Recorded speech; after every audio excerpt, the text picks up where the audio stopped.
साहब कहते हैं, नहीं परतीत जो यह संसारा, दर्ब की चोट कठिन कै मारा। सोतो से सो जाए लुकाई, काहू के परतीत न आई। चले लोग सब मूल गमाई, यम की बाढ़ काट नहीं जाई। आज काज जो काल अकाजा, चले लादि दिगंतर राजा। सहज विचारे मूल गमाई, लाभ ते हानि होय रे भाई। ओछी मति चंद्रमा गौ अथई, त्रिकुटी संगम स्वामी बसई। तबहि विष्णु कहा समुझाई, मैथुन अष्ट तुम जीत हो जाई। तब सनकादिक तत्व विचारा, जैसे रंक पराधन पारा। भव मर्याद बहुत सुख लागा, यही लेखे सब संशय भागा। देखत उत्पत्ति लागु न वारा, एक मरे एक करे विचारा। मुए गए की काहुन कही, झूठी आश लागी जग रही। जरत जरत ते बाचहूँ, काहुन किन्ह गुहार। विष विषय के खायहु, रात दिवस मिली झार। सद्गुरु इस पद में कहते हैं, नहीं परतीत जो यह संसारा। सर्वप्रथम हम इसका भावार्थ समझ लेते हैं, फिर एक एक शब्द एक एक पंक्ति पर हम विस्तृत चर्चा करेंगे। नहीं परतीत जो यह संसारा, दर्व की चोट कठिन कै मारा।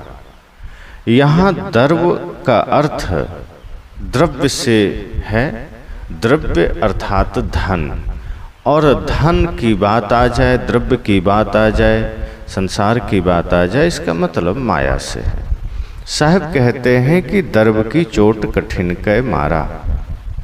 यह जो संसार में माया है, इस संपूर्ण ब्रह्मांड में जो माया का पसारा है, इसका चोट बड़ा कठिन है। लेकिन समस्या क्या है? नहीं परतीत जो यह संसारा, संसार के लोगों को यह दिखाई नहीं देता है, यह बात समझ में नहीं आती है। नहीं परतीत मतलब प्रत्यक्ष नहीं हो पाता है। संसारा अर्थात संसार के लोगों को यह प्रत्यक्ष नहीं हो पाता कि द्रव्य की चोट अर्थात माया की चोट कठिन है, और इससे हमें बचना कैसे। रचते पचते इसी माया के अधीन हम जीवन गंवा देते हैं। आगे साहब कहते हैं, सोतो शेषो जाए लुकाई, काहू के प्रतीत न आई। साहब कहते हैं सोतो शेषो, शेषो मतलब शेष, अंत, अंतिम। तो सोतो शेषो जाए लुकाई, साहब कहते हैं वह तो अंत में छिप जाएगा। यह भी आदमी को समझ में नहीं आता, किसी को भरोसे में नहीं आता। जो भी पसारा है, जो कुछ भी बना है, वह भी एक दिन छिप जाएगा। लेकिन साहब कहते हैं काहू के प्रतीत न आई। फिर भी यह किसी के दिखने में नहीं आता, लखने में नहीं आता। आगे साहब कहते हैं, चले लोग सब मूल गमाई, यम की बाढ़ काट नहीं जाए।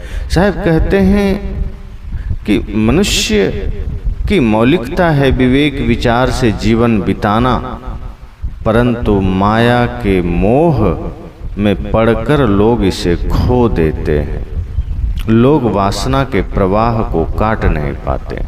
चले लोग सब मूल गंवाई, अर्थात जो हमारे पास मूल है, मूल पूंजी क्या है? जो आत्मधन है, जो शांति का धन है, जो परमानंद का धन है। साहब कहते हैं कि आदमी उसे ही गंवा देता है और चला जाता है गंवा करके। हम अपने शांति का धन खो देते हैं, भक्ति का धन खो देते हैं। जो हमारा मूल है, मूल धन अर्थात जो कभी छूटे नहीं। चले लोग सब मूल गंवाई, सबको जाना है, यहाँ से जा रहे हैं, गंवा गंवा के जा रहे हैं, सब लोग चले जा रहे हैं अपने मूल पूंजी को गंवा के। जम की बाढ़ ही काट नहीं जाए। यहाँ साहब कहते हैं जम। जम अर्थात वासना। जैसे यमराज पकड़ता है जीव को और लोग कहते हैं नरक में ढकेल देता है, पर यहाँ यमराज क्या है? वासना ही यमराज है। उसकी भी स्थिति यमराज की ही तरह है। वह भी जीव को पकड़ लेती है वासना, और फिर जहाँ मन वहाँ पटक देती है। और जो व्यक्ति वासना के वशीभूत हो गया, फिर वो कुछ भी अच्छा बुरा नहीं समझता, फिर वो अपना पराया नहीं समझता, रिश्तों को भी वो नहीं समझ पाता। इसलिए साहब कहते हैं यम की बाढ़ी उसका प्रवाह को, वासना के प्रवाह को यह जीव, यह मनुष्य समझ नहीं पाता है, और उसको फिर काट कैसे पाएगा? यम की बाढ़ी काटी नहीं जाए। जो एक वासना का प्रवाह है जीवन में, उसको व्यक्ति काट नहीं पाता है। आगे साहब कहते हैं आज काज जो काल अकाजा। कहते हैं कि हे मानव, आज काज अर्थात आज ही अपना काम कर लो। आज काज जो काल अकाजा, यदि आज नहीं कर पाए, अगर आज तुमने अपना काम नहीं किया, और कौन सा काम? कल्याण का काम, आत्म कल्याण का काम, मन को वासना से मुक्ति का काम, मन की पवित्रता का काम, निर्मलता का काम। साहब कहते हैं आज काज, आज ही अपने कार्य को संपन्न कर लो। क्योंकि अगर जो अर्थात अगर काल पर टाल दिया तो अकाजा, फिर तुम कर नहीं पाओगे, क्योंकि कल का कोई भरोसा नहीं है। तो हे मनुष्य, आज तू अपना कल्याण का काम कर सकता है। अगर तुमने उसे कल के भरोसे छोड़ दिया तो फिर अकाजा अर्थात अपना अकल्याण करोगे, वो काज संपन्न नहीं होगा, फिर तुम अपना ही नुकसान करोगे।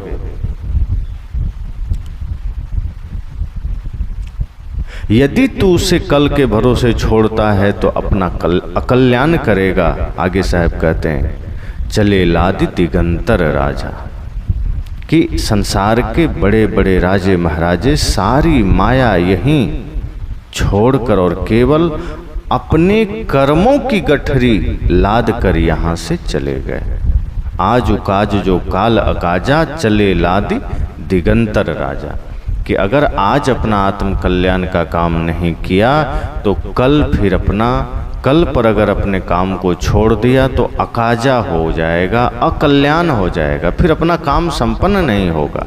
और हम देखते हैं इस धरती पर कि बड़े बड़े राजे महाराजे सब कुछ यहाँ छोड़ करके सिर्फ अपने कर्मों की गठरी लेकर जाते हैं। अब कर्मों की गठरी में अगर हमने पाप किया है तो पाप का ही धन होगा, और अगर हमने पुण्य किया है तो पुण्य होगा, क्योंकि साथ यही जा सकता है, पाप या पुण्य। तो पाप की गठरी क्यों लाद कर जाना? आगे साहब कहते हैं सहज विचारे मूल गंवाई, माया की भूल भुलैया में पड़कर बेचारे सहज ही विवेक खो बैठते हैं। सहज विचारे मूल गंवाई।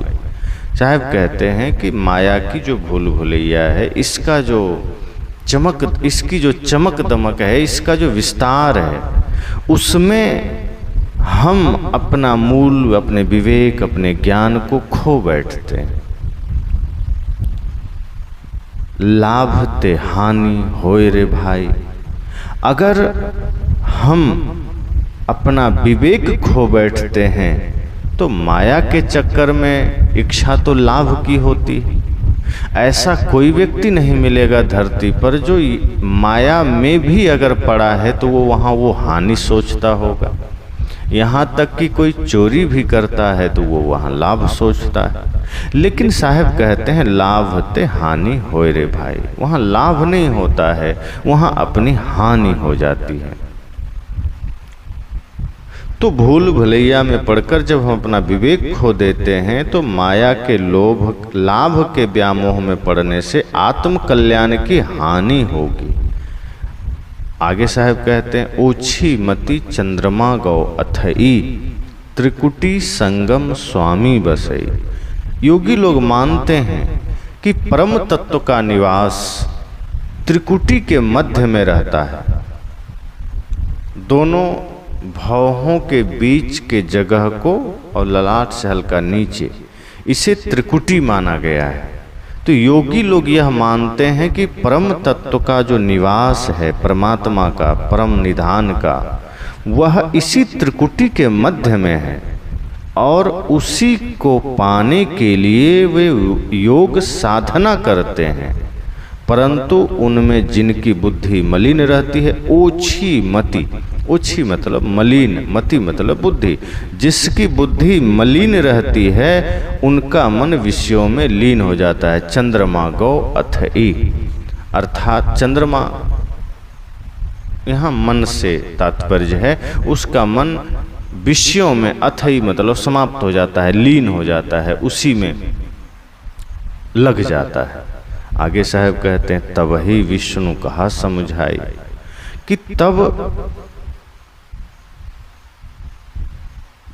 ऐसे लोगों को भगवान विष्णु ने कहा, ऐसे लोगों से, कि पहले तुम जीवन में सदाचार अपनाओ।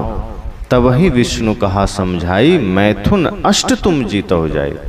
उन्होंने कहा कि पहले तुम जीवन में सदाचार का पालन करो और जो ये अष्ट मैथुन है इस पर विजय प्राप्त करो। यही बात आगे सनकादिक ने कहा, वो भी उन्होंने यही तत्व विचार किया। तब सनकादिक तत्व विचारा, इन्हीं विषयों पर, इन्हीं चिंतनों पर उन्होंने भी विचार किया। और तब सनकादिक तत्व विचारा, जैसे रंक परा धन पारा, कि तब सनकादिकों ने तत्व विचार किया। वे इस प्रकार खुश हुए जैसे गरीब को पड़ा हुआ अपार धन मिल जाए। जैसे रंक परा धन पारा, जैसे रंक अर्थात जैसे गरीब को, भिक्षुक को परा धन पारा, पड़ा हुआ धन उसे मिल जाए। इस तरह से आगे साहब कहते हैं, भव मर्याद बहुत सुख लागा, यही लेखे सब संशय भागा। कि संसार में उनकी मर्यादा तथा महिमा हुई। किनकी? साहब कहते हैं, भव मर्याद बहुत सुख लागा, यही लेखे सब संशय भागा। जिन्होंने तत्व पर विचार किया, जिन्होंने बुरे आचरण का त्याग किया, जिन्होंने अष्ट मैथुन का त्याग किया, साहब कहते हैं भव मर्याद, भव मतलब हुआ, मर्याद मतलब उसकी प्रतिष्ठा हुई और बहुत सुख लागा और उसे बहुत सुख महसूस हुआ और बहुत सुख मिला। यही लेखे सब संशय भागा, और उन्हें बड़ा सुख लगा और इस हिसाब से मानो कि उसके सारे संशय मिट गए, सारे संशय भाग गए। यही लेखे सब संशय भागा। देखत उत्पत्ति लागू न बारा, एक मरे एक करे विचारा। परंतु विवेक से देखने पर पता चलता है कि इस तत्व विचार से जन्म मरण का दुख नहीं दूर हो सकता। क्योंकि जिस तत्व विचार में आत्म कल्याण ना हो, आत्मज्ञान ना हो, मन माया की चर्चा ना हो, मन और माया की जो प्रबलता है जीव के प्रति, उससे विखंडित करने का ज्ञान ना हो, साहब कहते हैं फिर देखत उत्पत्ति लागू न बारा, फिर इस तत्व विचार से दुख दूर नहीं हो सकता। माया के मोह में पड़कर एक आदमी मर रहा है, एक मरे एक करे विचारा। जिस माया में समाज लगा है, संसार लगा है, उसी माया में पड़ करके आदमी मर रहा है, लेकिन दूसरा आदमी उसी माया में जाने का विचार कर रहा है। साहब कहते हैं देखत उत्पत्ति लागू न बारा।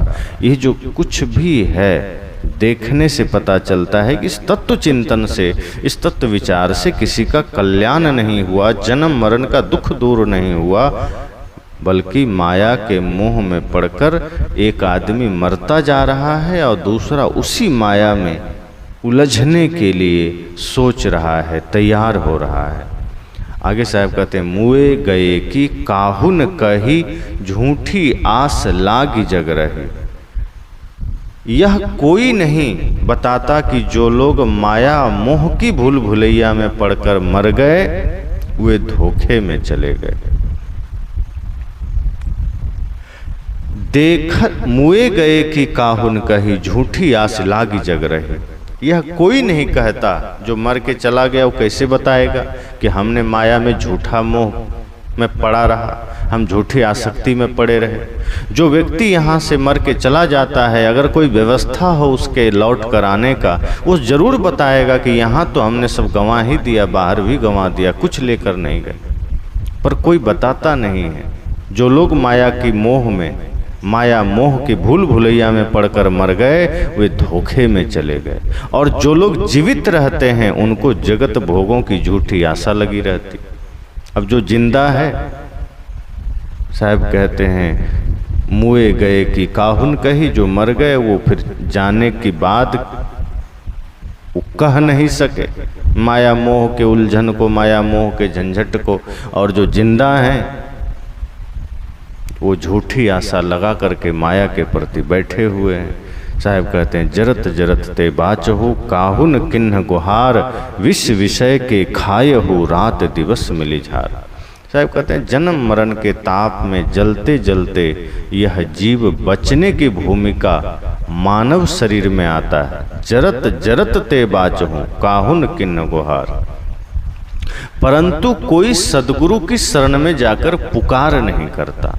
विष विषय के खायहु, रात दिवस मिली झार। बल्कि लोग विष स्वरूप विषयों को ही रात दिन जमकर भोगने में लगे रहते हैं। तो इस 13 नंबर के रमैनी में साहब ने बहुत विस्तार से समस्त सांसारिक भोगों पर चर्चा किया, तत्व विचार पर चर्चा किया, महापुरुषों के क्या विचार हैं और कहाँ पर क्या चूक होती है, उस पर उन्होंने विचार किया। अब इस पर हम लोग विस्तृत चर्चा करते हैं। नहीं परतीत जो यह संसारा, दर्ब की चोट कठिन कै मारा। कि द्रव्य अर्थात धन, जब किसी का धन विनश जाता है, बहुत मेहनत से व्यक्ति धन इकट्ठा करता है। आप देखते हैं कि व्यक्ति कितनी मेहनत करता है धन कमाने के लिए, अपना सब कुछ न्यौछावर कर देता है, सुख चैन भूख प्यास सब लगा देता है एक धन की व्यवस्था करने के लिए, धन कमाने के लिए। अब इतने सारे मेहनत करके अगर वह धन कमा लेता है, लेकिन यदि वह धन अचानक नाश हो जाए तो उसके सदमे को आदमी झेल नहीं पाता है। वो इतना भयंकर चोट होती है कि आदमी झेल नहीं पाता है। हमारी कमाई गई कोई भी इच्छित वस्तु अगर उसका नाश हो जाए तो हम देखते हैं समाज में कि आदमी पागल हो जाता है। ज्ञान खो जाए तो किसी को कोई चिंता नहीं है, भक्ति जीवन में नहीं है तो कोई चिंता नहीं है, त्याग जीवन में नहीं है तो कोई चिंता नहीं, मन निर्मल नहीं है तो कोई चिंता नहीं है। लेकिन 10 रुपये खो जाए तो दिन भर माइंड से निकलता नहीं है।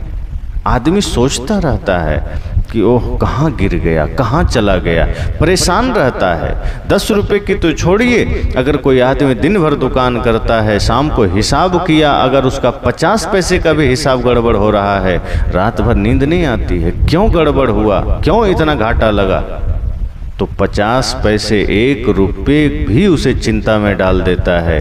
और आदमी क्या कहता है कि ये मेरी खून पसीने की कमाई, इसको मैंने मेहनत से कमाया है, उसके पीछे वो अपना प्राण लगा देता है। संत कहते हैं धन मंजिल नहीं है, धन मार्ग है, उसके लिए अपने प्राण मत कमाओ। धन तो धर्म के लिए है, यात्रा के लिए है, और उसको तुमने मंजिल बना लिया, वही लक्ष्य बना लिया कि बस कमाना है कमाना है। अब कमाते कमाते कमाते उम्र निकल गई, तुम उसे खाओगे कब?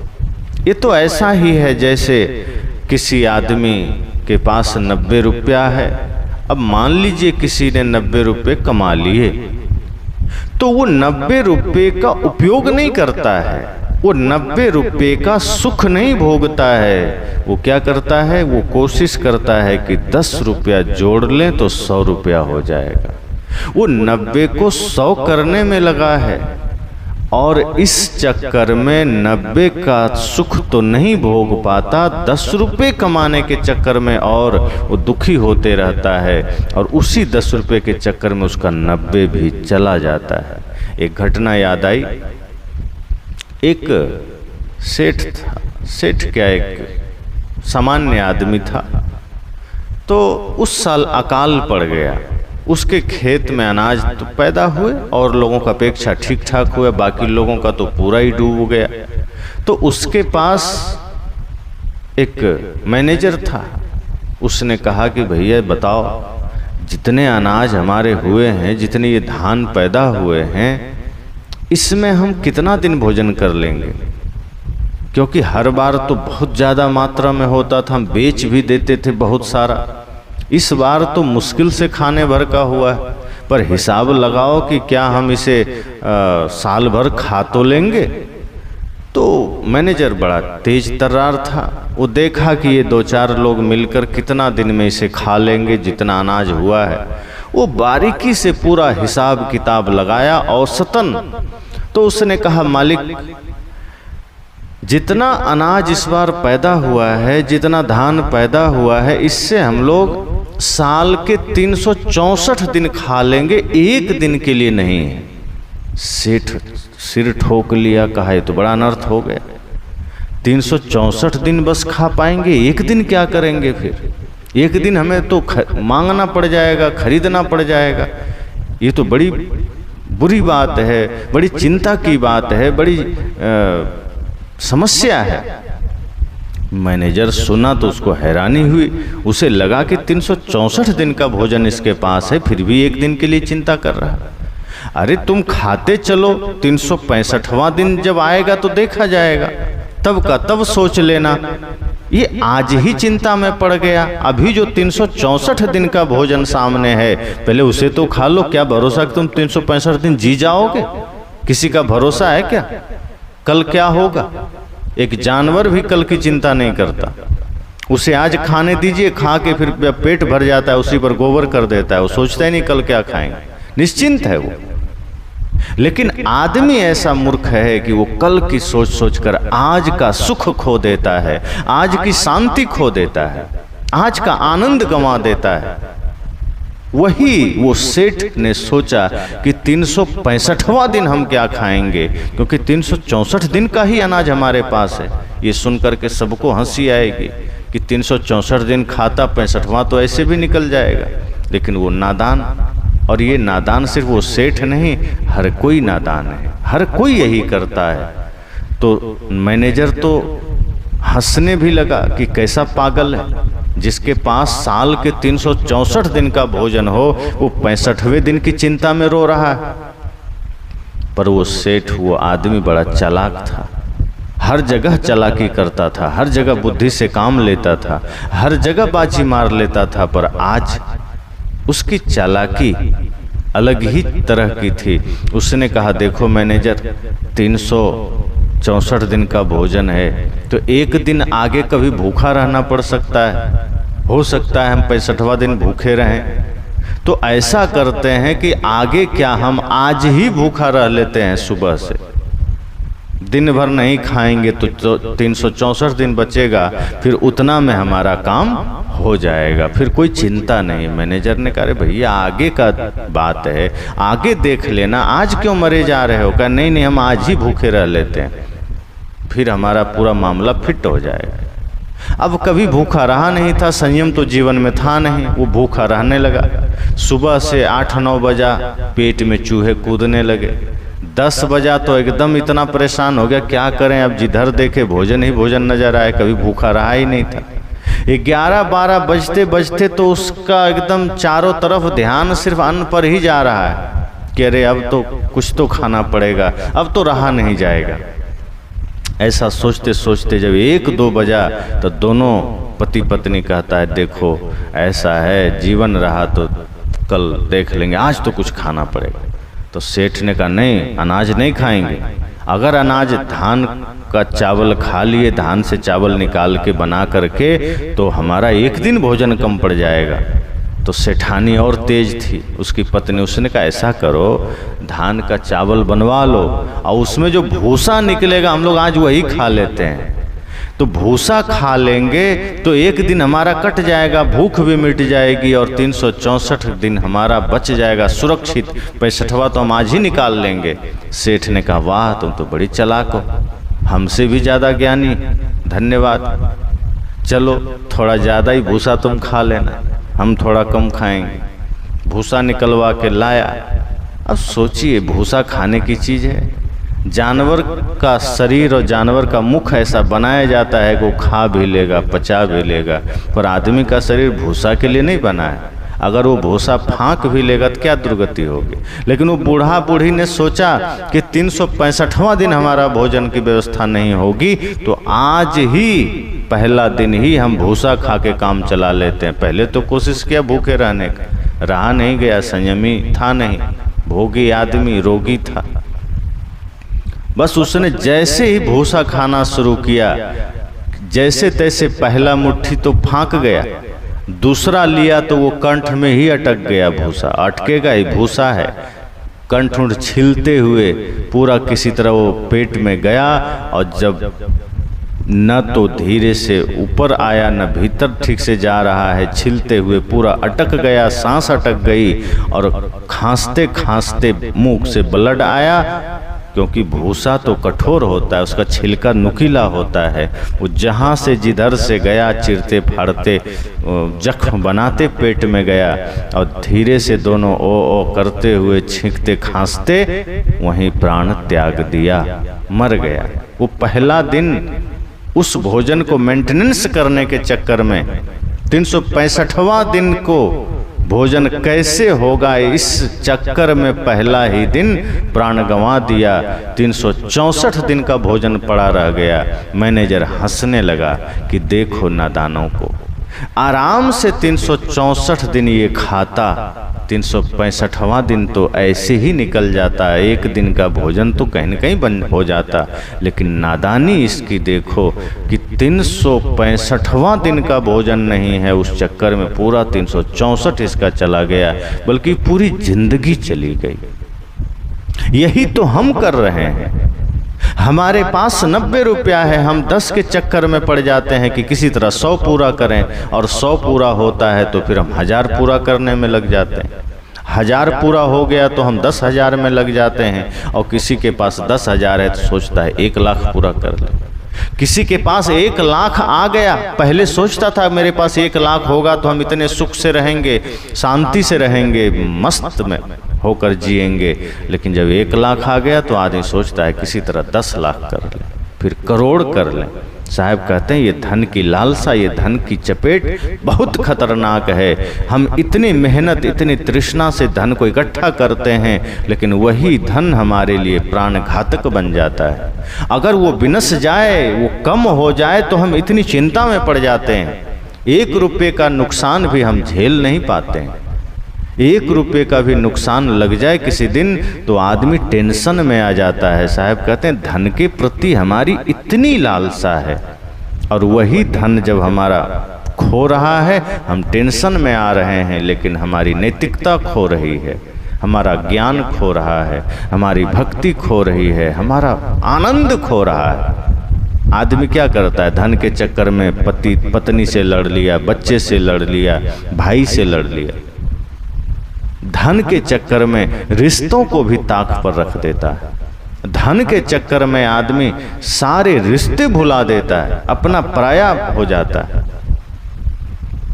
वहां पर वो ये नहीं सोचता है कि हमारे लिए सबसे बड़ा धन हमारा परिवार है, हमारा समाज है। ठीक है, धन की व्यवस्था करिए, धन का संरक्षण करिए, पर धन है किस लिए?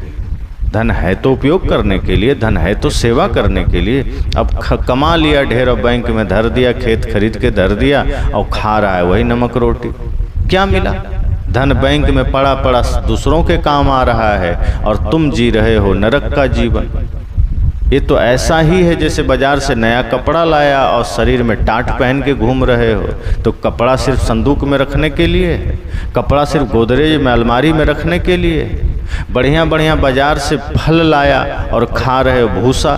साहब कहते हैं ये नादानी है, हम धन का सदुपयोग नहीं कर पाते और धन के प्रति हमारी ऐसी मूर्खता होती है कि दिन भर कमाए, महीना भर कमाए, साल भर कमाए, जीवन भर कमाए, लेकिन उसका सदुपयोग नहीं करते हैं, बल्कि उसके चक्कर में जीवन गंवा देते हैं। धन के चक्कर में हम अपनी आयु खो देते हैं। ये धन का चक्कर है, धन के प्रति हमारी ये मूर्खता, ये लालसा। लेकिन वही धन जब खोने लगे, वही धन जब सरकने लगे, तो हम रिश्तों को भी ताक पर रख देते हैं। अगर हमारे हाथ से धन खिसकने लगे तो वहाँ हम बेटा, पोता, पोती, भाई, बहन, पति, पत्नी कुछ नहीं बूझते हैं। फिर हमें लगता है मेरा धन बस सुरक्षित रहे, बाकी सब मर जाए तो कोई बात नहीं। और ये चीज़ें आजकल देखने को मिलती है। आप जो महाभारत काल में देखिए, धन के चक्कर में आपस में भाई लोग लड़ मरे। लेकिन रामायण देखिए तो धन को त्याग करके राम जी ने भाई से प्रेम किया, भरत जी ने धन का त्याग करके भाई से प्रेम किया, तो वहाँ सुख मिला। शुरू में कुछ दिन दुख में जीवन बीता, कुछ समय पीड़ा में जीवन बीता, लेकिन धीरे धीरे उन्हें सुख, समृद्धि, शांति की प्राप्ति हुई, परमानंद की प्राप्ति हुई और आज चारों भाइयों की पूजा होती है। तो धन के चक्कर में हम रिश्तों को भी लात मार देते हैं, हम रिश्ते को भी ठुकरा देते हैं। धन महत्वपूर्ण हम इतना बना लेते हैं कि पत्नी से झगड़ा कर लिए, भाई से बंटवारा कर लिए, लेकिन अंत में वो जाता नहीं है। हम सोचते तो हैं लेकिन वो साथ नहीं देता है। एक आदमी था, धन का बड़ा लोभी था, पर अपने बेटे से भी प्रेम करता था, पर उससे ज़्यादा प्रेम वो धन से करता था। अब एक दिन आया, 10,000 रुपया था गड्डी में, नोटों का बंडल में, अपने छोटे से बेटे के हाथ में दे दिया। वो लेके खेलने लगा। अब 3 साल के 2 साल के बच्चे को क्या पता कि ये धन है, पैसा है, उसे तो खिलौना चाहिए, पर धन हाथ में दिया, रुपए का बंडल दे दिया। खेलते खेलते गया, भट्ठी जल रही थी, उसमें डाल दिया, वो सब पैसा जल के राख हो गया। उस आदमी को इतना क्रोध आया। धन के जाने के बाद आदमी पागल हो जाता है। धन छूटने का जो चोट है, साहब कहते हैं ना, दर्व की चोट कठिन कै मारा। ये धन छूटने की जो चोट है, ये बहुत पीड़ाजनक होती है। वो सह नहीं पाया कि हमारा 10,000 चला गया, और गुस्से में आकर के उसी भट्ठी में अपने बेटे को डाल दिया। जैसे नोट जल के राख हो गया, इसी तरह उसका बेटा भी जल के राख हो गया। साहब कहते हैं ये दर्ब की चोट कठिन कै मारा। लेकिन समस्या ये है कि नहीं प्रतीत जो यह संसारा, यह दिखता नहीं है कि भले ही धन छूटने का, धन बिखरने का दर्द होता है, लेकिन आदमी को यह प्रतीत नहीं हो रहा है कि यह साथ नहीं देता है। अंत में नष्ट होंगे, अंत में सब जाएगा, विनष्ट जाएगा। नहीं प्रतीत जो यह संसारा, दर्ब की चोट कठिन कै मारा। साहब कहते हैं ये जो धन की मार है, ये माया की जो मार है, ये वासना की जो मार है, बड़ा कठिन है। और हम फिर भी इसके छूटने पर बड़ा पीड़ित होते हैं, बड़ी पीड़ा में जाते हैं, ये जानते हुए कि यह साथ नहीं देने वाला है। कोई भी साधन हमारे जीवन की यात्रा को सुगम बनाने के लिए, उसमें मोह नहीं करना है, आसक्ति नहीं करनी है। हम घर बनाते हैं, घर हमारे शरीर की सुरक्षा के लिए है। अगर हम घर में ही आसक्ति कर लिए तो घर की एक पपड़ी भी उखड़ेगी तो हमारा मन विचलित होगा, पीड़ित होगा। तो घर हमारे लिए है, हम घर के लिए नहीं हैं। धन हमारे लिए है, हम धन के लिए नहीं है, लेकिन हम घर के लिए बन जाते हैं, धन के लिए बन जाते हैं और हम सब कुछ खो देते हैं। तो साहब ने कहा कि इस तरह से नहीं प्रतीत जो यह संसारा, ये संसार के लोगों को दिखता नहीं है। दर्व की चोट कठिन कै मारा, ये माया की जो चोट है, ये धन की जो चोट है, बड़ा कठिन है। इसके छूटने पर आदमी पीड़ित हो जाता है, विह्वल हो जाता है कि छूट रहा है, ये बिखर रहा है। यह हमसे जा रहा है, पर ये दोनों तरह से कष्ट देता है। यहाँ दो अर्थ निकल सकते हैं, दर्भ की चोट कठिन के मारा। ये माया की चोट बड़ा कठिन है। जो जो इसके चक्कर में पड़ा, माया ने उसे लतेड़ा है, उसे थपेड़ा दिया है। और एक अर्थ यह होता है कि दर्भ की चोट कठिन के मारा, कि दर्भ छूटने का जो चोट है, धन छूटने की जो चोट है, वो बड़ा कठिन होता है। तो धन, माया का थपेड़ा बड़ा कठिन है और धन छूटने का चोट भी बड़ा कठिन है। इसलिए साहब ने कहा कि नहीं प्रतीत जो यह संसारा, दर्भ की चोट कठिन के मारा, कि संसार के लोगों को यह समझ ही नहीं आता। नहीं प्रतीत जो यह संसारा, दर्भ की चोट की, माया की मार, धन की मार, वासना की मार, कामना की मार, इच्छा की मार्ग बड़ा ही कठिन है, बड़ा ही चोटीला है। आगे साहब कहते, सोतो शेषो जाए लुकाई, काहू के प्रतीत न आई। वे कहते हैं कि यह धन तो प्रयोग करने की वस्तु है, सदुपयोग करने की वस्तु है। यह व्यर्थ समेटने की वस्तु थोड़े, इकट्ठा करने की वस्तु थोड़े। हम इसको जमा कर लिए और उसको हम खा नहीं रहे हैं, हम उसका उपयोग नहीं कर रहे हैं। तो आगे साहब क्या कहते हैं, सो तो शेषो जाए लुकाई।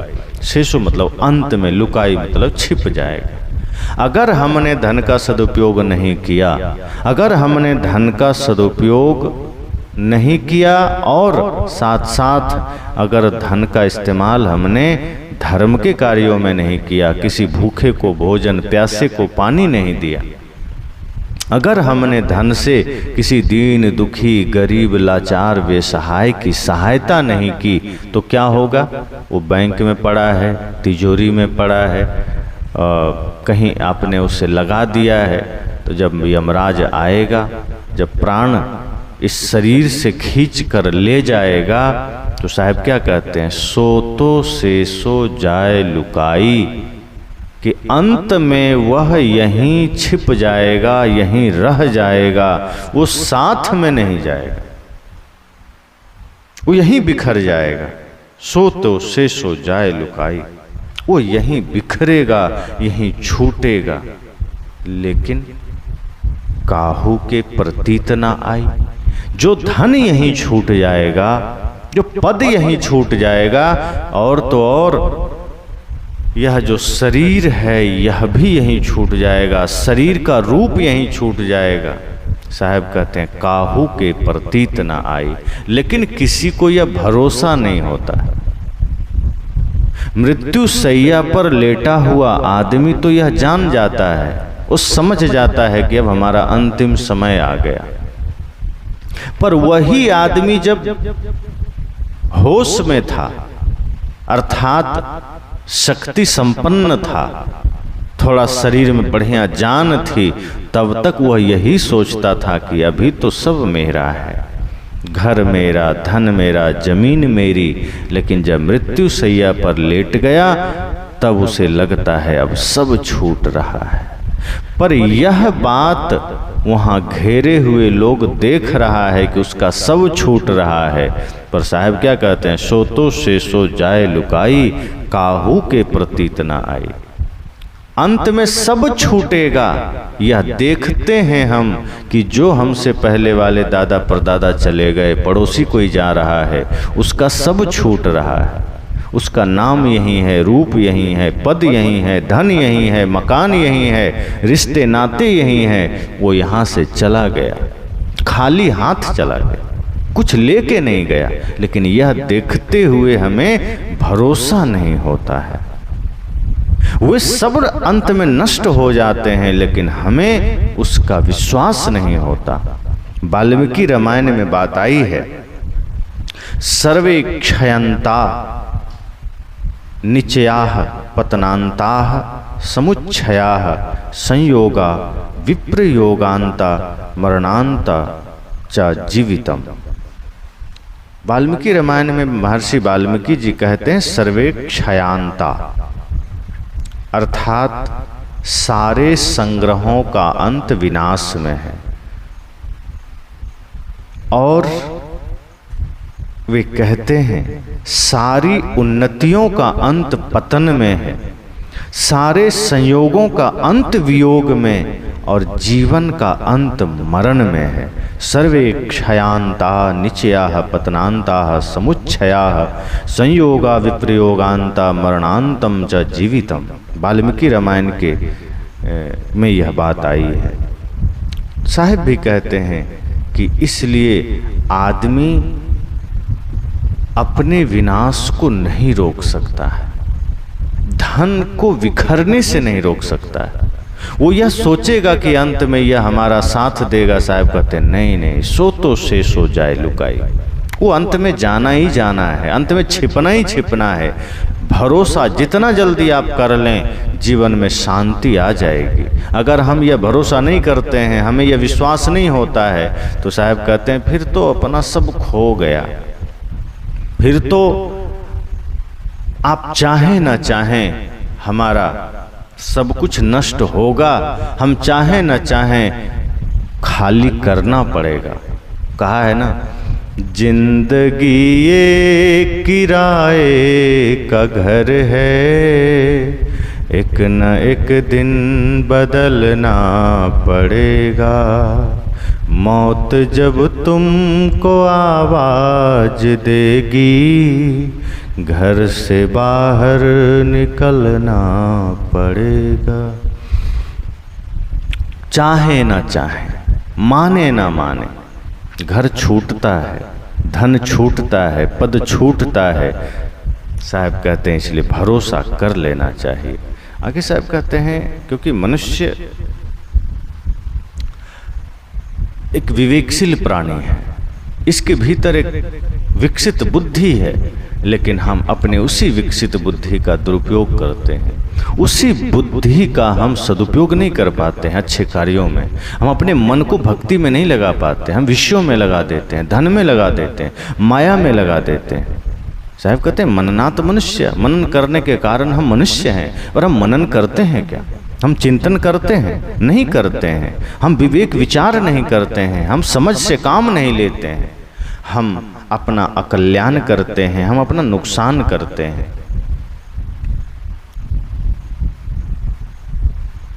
हम माया में उलझ करके, विषयों में उलझ करके, भोगों में उलझ करके अपना कीमती समय खोते चले जा रहे हैं। शरीर तो एक दिन खो ही जाएगा, धन खो ही जाएगा, पर जिस हेतु के लिए शरीर मिला है हम उसे भी धीरे धीरे धीरे धीरे खोते चले जाते हैं, अपना समय खोते चले जाते हैं। इसलिए साहब कहते हैं कि ऐसे लोग अपने वासना को मिटा नहीं पाते, अपने इच्छा को मिटा नहीं पाते, क्योंकि उन्हें लगता है कि सब कुछ साथ में जाएगा, सब कुछ हमारे साथ चलेगा। साहब कहते हैं ना कि चले लोग सब मूल गंवाई, यम की बाढ़ी काट नहीं जाए। चले लोग, जितने भी लोग इस धरती पर आए चले, सब चले। ऐसा है कोई जो रुका हो? बड़े बड़े लोग गए राम और गए लक्ष्मणा, संग न गई सीताए सीधन। साहब ने कहा है जगत चला जाए यहाँ कोई ना रहिया। चले लोग सब मूल गंवाई। यहां से सभी लोग चले, लेकिन किए क्या? अपना सब कुछ गंवा दिए, आत्मधन को खो दिए, विवेक को खो दिए। इस माया के चक्कर में पड़ करके चले लोग सब चले। जाना ही है, जाना पड़ेगा, जाते ही हैं सब, लेकिन मूल गंवाई, अपना मूल गंवा रहा है। अपना जो मूल पूंजी है, जो मूल है जीवन में, विवेक है, आत्मधन है, आत्म शांति है, इसको आदमी गंवा रहा है, क्योंकि वो जानता नहीं है कि यम की बाढ़ी काट नहीं जाए। और ऐसा हो क्यों रहा है? क्योंकि हम वासना के वशीभूत हैं। यम अर्थात वासना, बाढ़ी मतलब उसका प्रवाह, उसकी धारा काट ही नहीं जाई, हम उसे काट नहीं पा रहे हैं। हम देख रहे हैं हमारे पीछे वाले जा रहे हैं, कितने लोग जा रहे हैं। कोई बाल जा रहा है, कोई जवान जा रहा है, कोई वृद्ध जा रहा है, कोई शिशु जा रहा है, कोई किशोर जा रहा है। लेकिन सभी लोग शरीर पाकर के धीरे धीरे शरीर को खोते चले जा रहे हैं, और जिस हेतु से शरीर हमें मिला, जिस कार्य के लिए मिला, वही काम हम गंवा कर जा रहे हैं। साहब ने कहा है ना, सौदा करन को याजक आया, पूंजी लाया मूल गंवाया। अरे दिल गाफिल गफलत मत कर, एक दिन जम तेरे आवेगा। सौदा करने आए थे, ज्ञान का सौदा, शांति का सौदा, मोक्ष का सौदा, प्रेम का सौदा, लेकिन सौदा करन को याजक आया, पूंजी लाया मूल गंवाया। जो हमने कुछ पूर्व जन्मों का शुभ संस्कार हम यहाँ लाए थे, हमने लाया था, मूल गंवाया। हम वो मूल धन को भी हम गंवा दिए इस माया में पढ़कर, इस विषय में पढ़कर। इसलिए साहब कहते हैं चले लोग सब मूल गंवाई, सभी लोग मूल गंवा कर जा रहे हैं। और यम की बाढ़ी, वासना का जो प्रवाह है, ये काट नहीं पा रहे हैं। और काटेंगे कैसे? क्योंकि दिन रात वासना का ही चिंतन है, दिन रात माया का ही चिंतन है, दिन रात संसार का ही चिंतन है। और जब हम संसार का ही चिंतन करते हैं, जब हम उसी में लग जाते हैं, तो होता क्या है कि वासना और प्रबल हो जाती है। हम ये तो देख रहे हैं कि हमारे पीछे वाले सब जा रहे हैं, बड़े बूढ़े जितने हैं सब निकल रहे हैं, पर हम खुद नहीं सोचते हैं कि हम इस धरती पर आए क्यों थे और हमें भी ऐसे ही चले जाना है। हम भी मूल गंवा कर चले जाएंगे, और इसी वासना में रहे तो वासना कभी हमें सुख से जीने नहीं देगी। आए थे हरि भजन को, ओटन लगे कपास, हरि कीर्तन को आए थे, सत्संग को आए थे, मन को निर्मल बनाने आए थे, और दुनियादारी के विस्तार में इतना लग गए कि हम उसी को जीवन मानने लगे। दुनिया भर के फिजूल चीज़ों में हमने स्वयं को गंवा दिया। साहब कहते हैं इससे हमारा मन उलझेगा, हमारा जीवन उलझेगा, और फिर हम कभी वासना से मुक्त नहीं हो पाएंगे। फिर हम भोगी बनकर जीते चले जाएंगे, फिर वासना की आग में हम जलते चले जाएंगे। इसलिए मुक्त होने की जरूरत है। हमें देखना है कि जो लोग जा रहे हैं वो खाली हाथ जा रहे हैं, वो कुछ लेकर नहीं जा रहे हैं, फिर हम वासना में क्यों लगे हैं? आगे साहब कहते हैं आज काज जो काल अकाजा, चले लादि दिगंतर राजा। वे कहते हैं कि आज काज जो काल अकाजा, यहाँ विशेष जोर साहब दे रहे हैं कि आज काज, आज अवसर है, आज मौका है, आज वर्तमान में हमें समय मिला है अपना काम करने को। अपना काम क्या है? मैंने पहले ही कहा था कि जैसे हम संसार के प्रति जागरूक हैं, धन के प्रति जागरूक हैं, शरीर के प्रति जागरूक हैं, इसी तरह अपनी भक्ति के प्रति हमें सजग होना है कि हमें गुरु भक्ति करनी है, आत्म कल्याण करना है, मोक्ष की साधना करनी है, सत्य की साधना करनी है। साहब कहते हैं आज काज, आज काज का समय है, आज ही अपना काम कर लेना है। अगर काल पर टाल दिए अकाजा, फिर हम अकल्याण कर लेंगे, हमारा काम नहीं होगा, फिर हम ऐसे ही चले जाएंगे। कल फिर काम नहीं हो सकता है, फिर अकाज हो जाएगा, फिर हमारा काम सधेगा नहीं, काम बनेगा नहीं।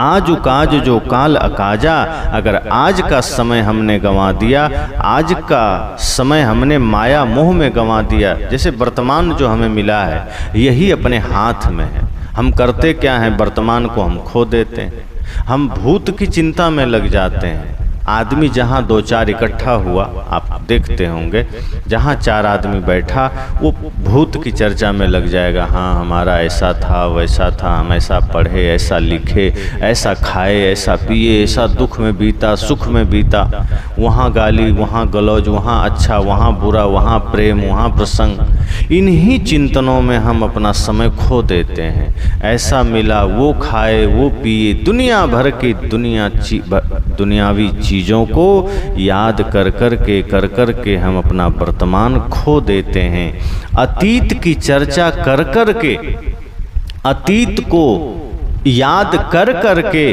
जो हमारे हाथ में वर्तमान है उसे हम खो देते हैं, और आगे जब कभी अतीत से मुक्त होते हैं तो भविष्य की चिंता में लग जाते हैं कि कल ऐसा करूँगा, नौकरी करूँगा, धन कमाऊँगा, घर बनाऊँगा, गाड़ी खरीदूँगा, यहाँ जाऊँगा, वहाँ जाऊँगा, उससे बदला लूँगा। इन्हीं चिंतनों में हम भविष्य को खो देते हैं साहब। भविष्य की चिंता में हम अपना वर्तमान को खो देते हैं। भविष्य हाथ में नहीं, अतीत हाथ से निकल गया, भूत हाथ से चला गया, भविष्य आया नहीं, और हम अतीत की चिंता करते हैं, भूत की चिंता करते हैं, और भविष्य की चर्चा करते करते भविष्य के बारे में सोचते सोचते सब चला गया।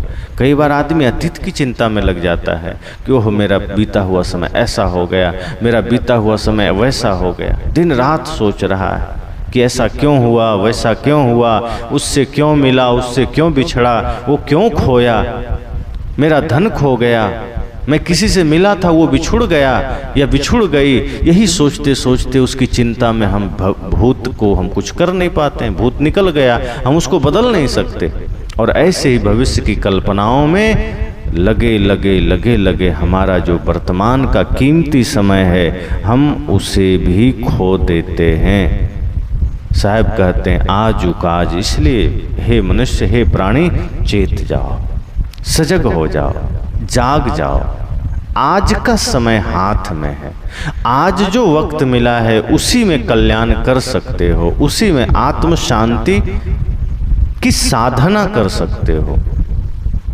अगर कल पर टालोगे तो कल के भरोसे क्या मिला है, कल के भरोसे में आज तुम खोते चले जा रहे हो। ये ध्यान देना, भविष्य वर्तमान होकर ही निकलेगा। इसलिए चाहते हो भविष्य ठीक करना तो वर्तमान को ठीक कर लेना। अगर चाहते हो कि मृत्यु सुखद हो जाए तो जीवन को ठीक कर लेना। साहब ने कहा भी है ना, काल करे सो आज कर, आज करे सो अब, पल में परलय होएगा, बहुरी करेगा कब। साहब कहते हैं कि जो कल करने को सोचे हो आज कर लेना, लेकिन ऐसा शुभ कार्यों में सोचना। भक्ति सोचते हैं कल कर लेंगे, भजन कल कर लेंगे, सत्संग कल कर लेंगे, दान कल कर लेंगे, कल्याण का काम कल कर लेंगे। साहब कहते हैं नहीं, कल नहीं, आज ही सोचो, आज ही करना है, अभी ही करना है।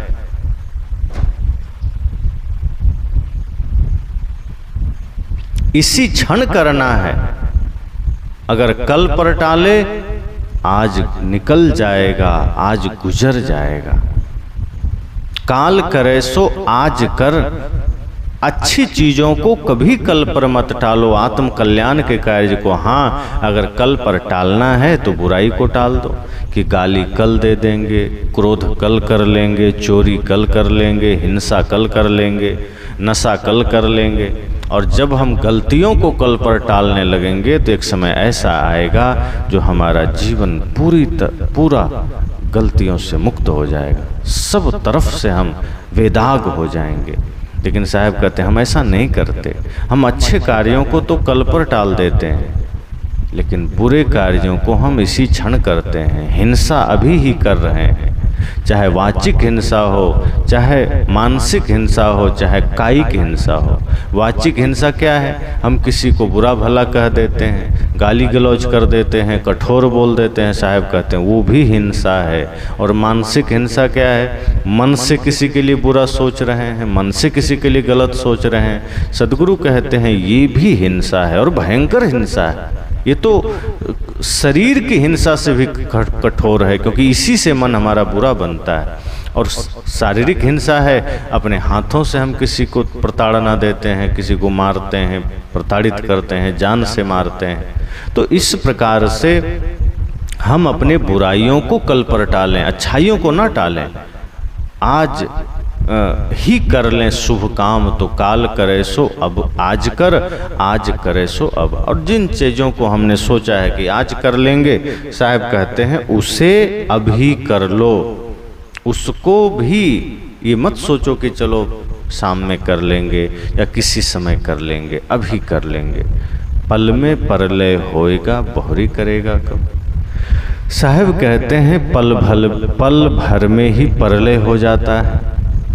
हंसता हुआ इंसान अचानक प्राण छोड़ करके विदा हो जाता है।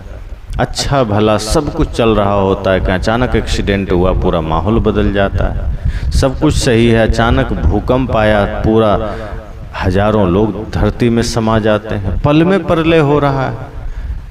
हंसता खेलता आदमी रास्ते में जा रहा है, अचानक करंट लगा, मर जाता है।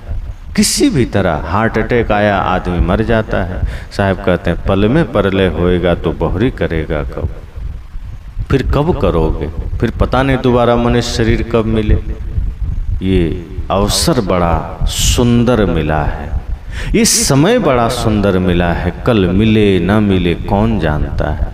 इसलिए साहब ने कहा आजू काज जो काल अकाजा, चले लादि दिगंतर राजा। साहब कहते हैं आज ही अपना काम कर लेना, आज ही अपना कल्याण का, आत्म कल्याण का काम कर लेना, शांति का काम कर लेना। वरना कल को क्या होगा? जैसे राजे महाराजे माया मोह में पड़े रहे, इस लोभ में कि बहुत कुछ मिलेगा, धन मिलेगा, पद मिलेगा, सदा साथ रहेगा। लेकिन साहब कहते हैं चले लाद, वो सिर्फ पाप या पुण्य की गठरी लाद कर जाते हैं, अपने कर्मों की गठरी लाद कर जाते हैं। माया में पड़कर वे सब कुछ यहीं खो देते हैं, कुछ भी साथ नहीं जाता, कुछ भी लेकर नहीं जाता। जितनी भी चीजें हैं सब यहीं छोड़ करके, छोड़ता क्या है? छूट जाता है। छोड़ते तो संत जन हैं, छोड़ने में और छूटने में बड़ा फर्क होता है। एक है कोई कुर्सी में बैठा है, किसी ने कहा उठ जाओ तो उसको उठा दिया गया, कुर्सी उसका छुड़ाया गया। और एक है जो खुद ही उठ के चल दिया तो उसने छोड़ दिया। तो जो छूट जाता है, जिसे छूटना ही है, जो छुड़ाया जाता है, उसमें सम्मान नहीं है, उसमें प्रतिष्ठा नहीं है। लेकिन जो त्याग दिया गया, जिस माया को खुद से हमने त्याग दिया, जिस संसार की आसक्ति का हमने खुद ही त्याग कर दिया, उसमें सम्मान है। साहब कहते हैं बड़े बड़े राजा महाराजा इस धरती पर आए और सब कुछ यहाँ छोड़ गए, लेकिन पापों की गठरी लेकर गए, कर्मों की गठरी लेकर गए, चाहे वो कर्म पाप के हों चाहे पुण्य के हों। और सत्य तो ये है कि इस जीवन में हम पाप या पुण्य की ही गठरी ले जा सकते हैं, धर्म तो नहीं ले जा सकते, पद नहीं ले जा सकते, यहाँ की चकाचौंध नहीं ले जा सकते। इसलिए सदगुरु कहते हैं माया से बचिए, ये साथ नहीं जाता। आगे साहब कहते हैं सहज विचारे मूल गवाई, लाभ ते हानि होय रे भाई। सहज विचारे मूल गवाई। साहब कह रहे हैं कि जो मोह में पड़ा हुआ भोला मानव है, इंसान है, बेचारा सहज ही अपनी विवेक शक्ति खो देता है। क्यों खोता है? थोड़ा सा कुसंग पाया, थोड़ी सी दिशा भटकी और मोह सवार हो गया, वासना सवार हो गई, विवेक खो गया। हम सजग नहीं होते हैं, तटस्थ नहीं होते हैं। इसलिए साहब कहते हैं सहज विचारे मूल गंवाई। हम सहज ही अपने विवेक को, अपने आत्मज्ञान को, अपने विचार को खो देते हैं, सहज ही उसे गंवाए चले जा रहे हैं। लाभ ते हानि होय रे भाई। अब जब हम अपने रत्न स्वरूप मनुष्य जीवन को खो देंगे, अपना आत्मधन खो देंगे, अपना विवेक खो देंगे, सहज ही खो दे रहे हैं। माया के चक्कर में हम इतना स्वयं को सरल बना लिए हैं कि हम अपने धर्म को, अपने साधना को, अपने ज्ञान को, अपने रत्न स्वरूप मनुष्य जीवन को खोए चले जा रहे हैं। हमारी एक एक सांसें व्यर्थ खोई चली जा रही है, हम उसे विषयों में लगा रहे हैं। सहज विचारे मूल गंवाई। हम अपने सांसों को पाप में लगा रहे हैं, हम अपने धन को अधर्म में लगा रहे हैं, हम अपने उम्र को गलतियों में लगा रहे हैं, विकारों में लगा रहे हैं। और इसका परिणाम क्या हो रहा है? साहब कहते हैं लाभ ते हानि होय रे भाई। लाभ की चाह में हम सोचते हैं माया में समय हमारा जा रहा है, लाभ मिलेगा, धन इकट्ठा हो जाएगा तो बहुत सुख मिलेगा, घर बढ़िया बन जाएगा बहुत सुख मिलेगा, बढ़िया गाड़ी हो जाएगी बहुत सुख मिलेगा। साहब कहते हैं यही चाह हमें दुख दे देता है। हम ये सोचते ही नहीं हैं कि धन सिर्फ तन गुजर के वास्ते है। ज्यादा है तो धर्मार्थ में लगाओ, ज्यादा है तो परमार्थ में लगाओ। घर शरीर की जरूरत है बनाओ, ठीक, लेकिन अधिक की चाह में, अधिक कामना में, अधिक लालसा में साहब कहते हैं लाभ ते हानि होए रे भाई। लाभ के चक्कर में हमें हानि हो जाता है, हमें नुकसान हो जाता है, क्योंकि हम इस माया में पड़कर अपने समय को हम फिजूल चीजों में लगा रहे हैं, फालतू चीजों में लगा रहे हैं। कहीं विवाद में लगा दिए, कहीं प्रपंच में लगा दिए, कहीं विषयों के चिंतन में लगा दिए, कहीं बकवास में लगा दिए। जो भी चीजें अपने से दूर ले जाए साहब कहते हैं सब व्यर्थ है और हम उसी में लगा रहे हैं। सहज विचारे मूल गमाई। साहब कहते हैं आदमी बेचारा है, लाचार है, क्योंकि वो माया के अधीन है। वो ऐसा दबोच लिया गया है कि उठ के खड़ा ही नहीं हो पाता। वो व्यर्थ ही प्रयास करने लग जाता है, क्योंकि वो माया के अधीन हो चुका है, माया उस पर हावी हो चुकी है और उसी चक्कर में, उसी लालच में वो अपना कीमती समय हीरा जन्म गंवा रहा है। साहब ने कहा ना, भजन बिना नर बाबरे तूने हीरा जन्म गंवाया। वो अपना सब कुछ खो दे रहा है। साहब आगे कहते जो संसार को समेट कर रखना चाहेगा वह अपने आप को खो देगा। जो संसार को समेटेगा वह खुद को खो देगा। जो दुनिया को समेटना चाहेगा वो खुद से दूर हो जाएगा। इसलिए हम सबको सचेत रहना है कि इस मायावी लाभ के चक्कर में हम अपना कितना बड़ा हानि कर रहे हैं। सांसारिक लाभ के चक्कर में हम अपना कितना बड़ा नुकसान कर रहे हैं। आगे साहब क्या कहते हैं, ओछी मति चंद्रमा गौ अथई, त्रिकुटी संगम स्वामी बसई। त्रिकुटी क्या है? दोनों भावों के बीच के जगह को त्रिकुटी कहते हैं। अब त्रिकुटी संगम, यहाँ संगम क्या है तो इड़ा पिंगला सुषुम्ना, ये तीन जो नाड़ी है इसका संगम यहाँ माना गया है। योगी लोग ऐसा मानते हैं कि इड़ा पिंगला सुषुम्ना जो नाड़ी है उसका संगम इसी त्रिकुटी में है और यही परमात्मा का निवास है, यही पूर्ण पुरुष का निवास है, यही उनका स्थान है। इसलिए योगी लोग त्राटक मुद्रा करके इसी त्रिकुटी में अपना ध्यान लगाते हैं कि परमात्मा की प्राप्ति हो जाएगी। साहिब कहते हैं कि अपने चेतन स्वरूप से भिन्न हम कहीं भी ध्यान लगाएंगे, कोई भी चिंतन करेंगे तो हम खुद से दूर होंगे, हम स्वयं को पा नहीं सकेंगे, हम विषयों से विरक्त भी नहीं हो पाएंगे।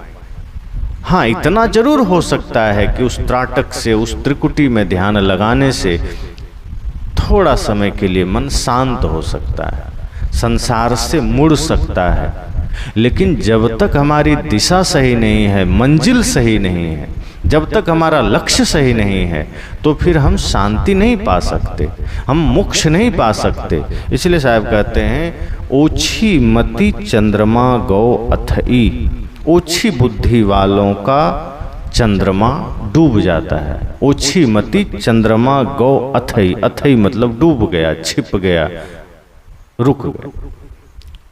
ओछी मति, ओछी मतलब दुर्बुद्धि जिसकी है, गंदी बुद्धि है, नीच बुद्धि का व्यक्ति है, ऐसे व्यक्ति का चंद्रमा डूब जाता है। अब चंद्रमा क्या है तो चंद्रमा को मन का देवता माना गया है।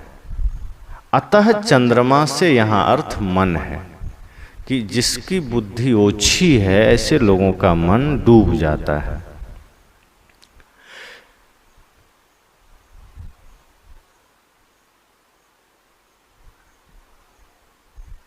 अब जिस व्यक्ति का मन विषयों में लगा है, जिस व्यक्ति की चेतना विषयों में लगी है, साहब कहते हैं उसका क्या होता है कि विषयों में राग और सत्य के प्रति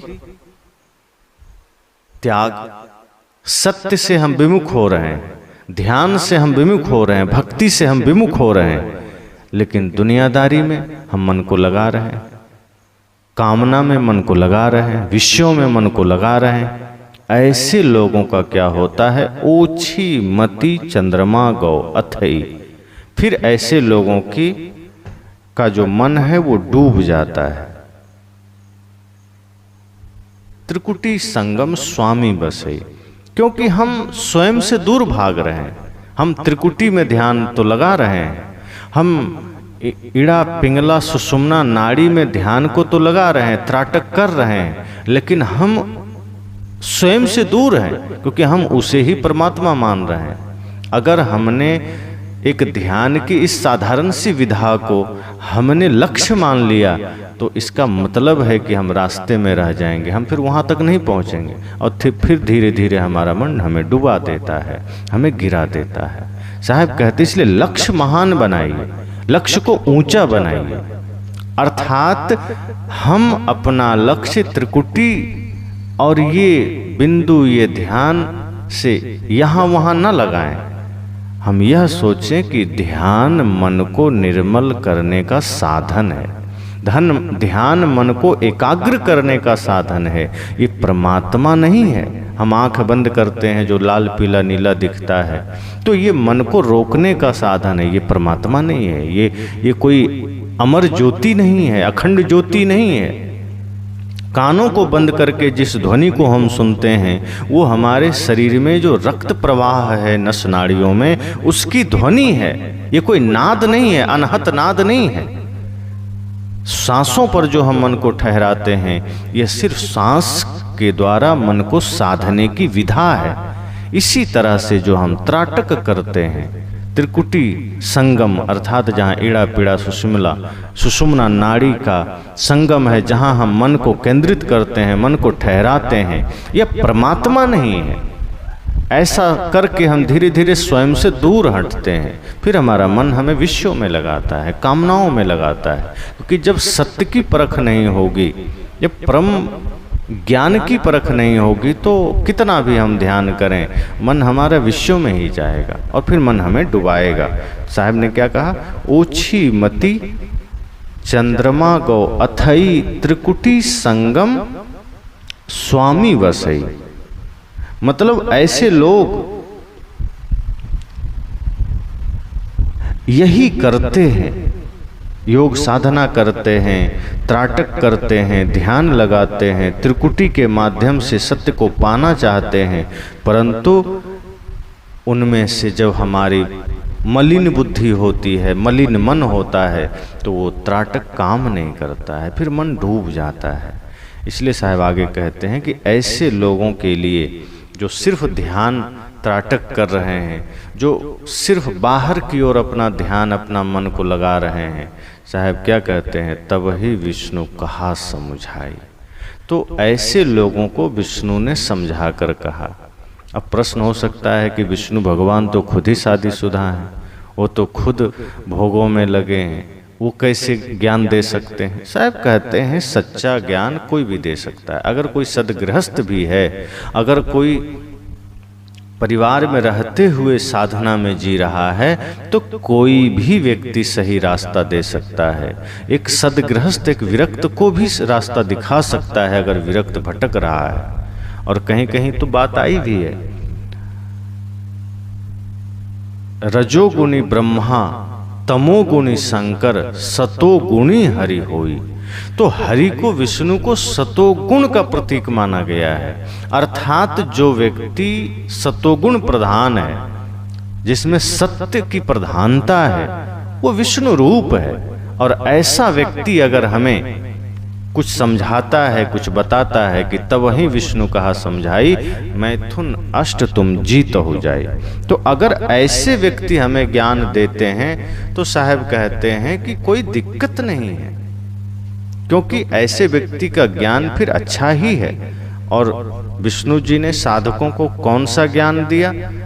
विष्णु जी ने कहा कि सबसे पहले तुम अष्ट मैथुनों को जीतो।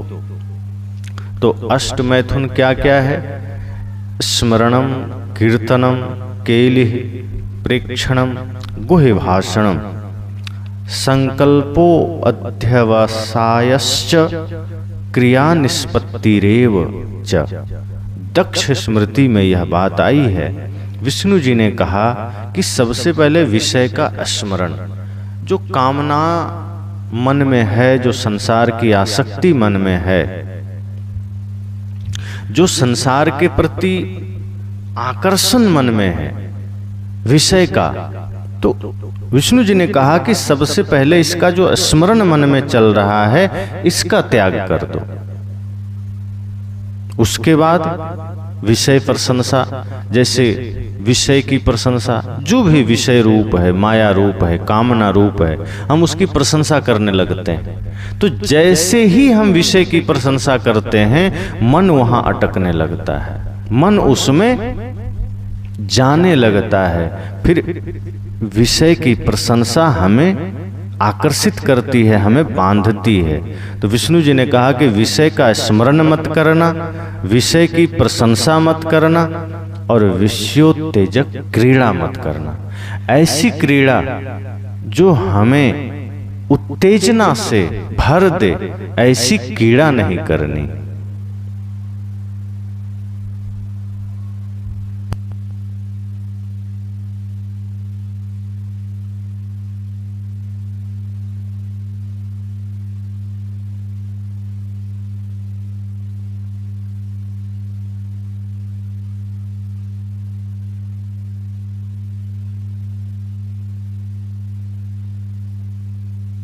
हेलो, आप इन्वर्टर बंद कर दिए। इन्वर्टर का स्विच नहीं, इन्वर्टर का जो प्लग लगा है बोर्ड में।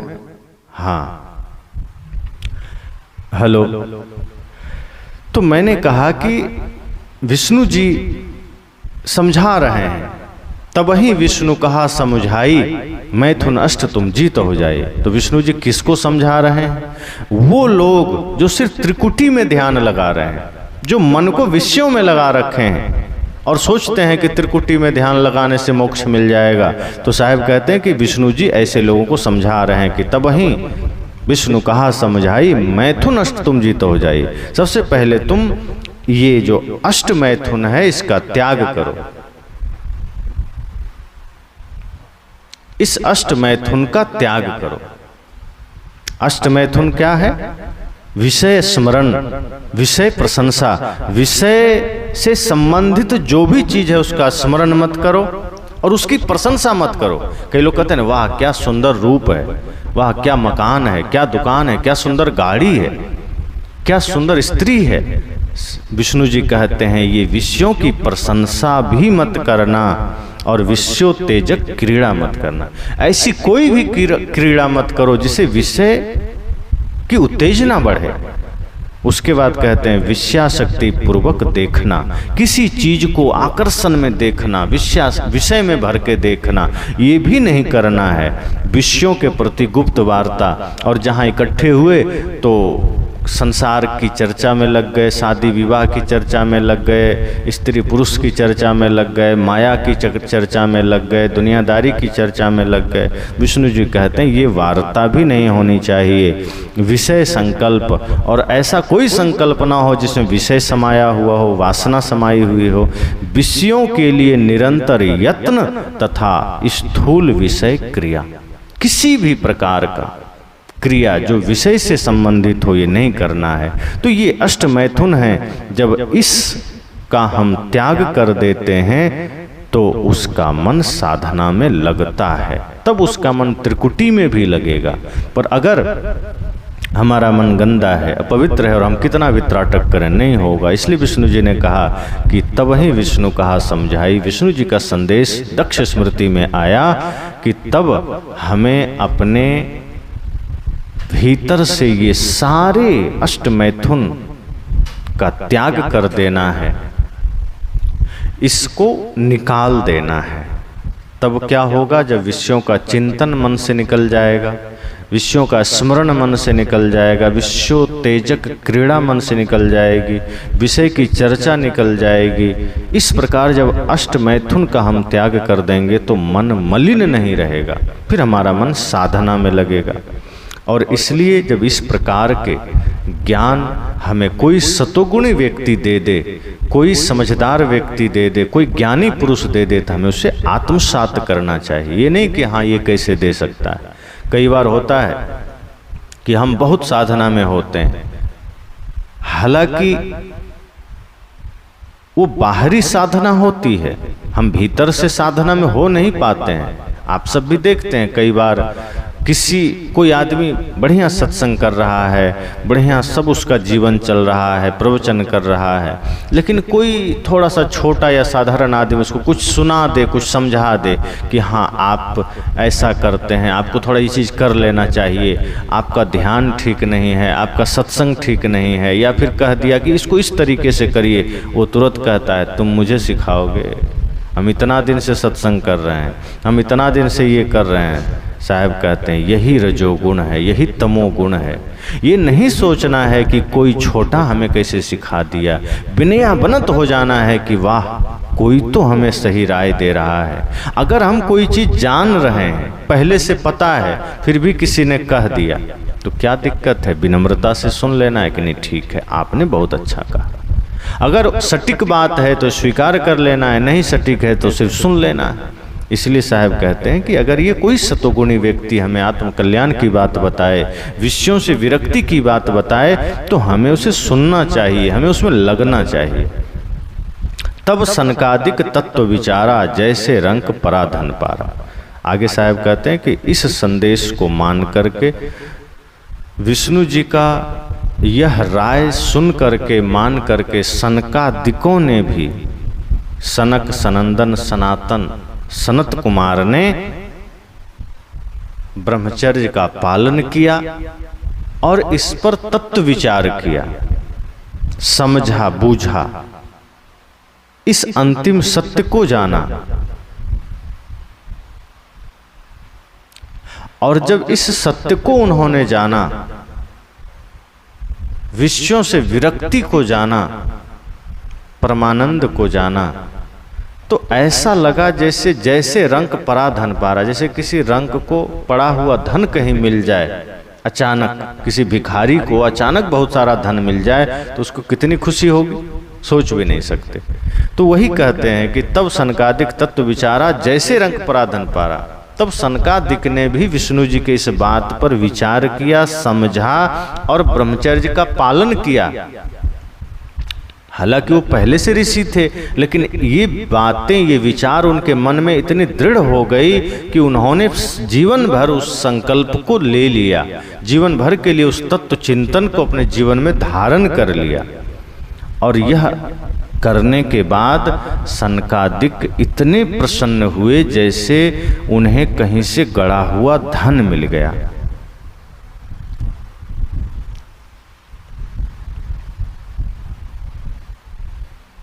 और उन्हें ऐसा लगा कि हमें कुछ मिल गया, कोई गड़ा हुआ धन मिल गया।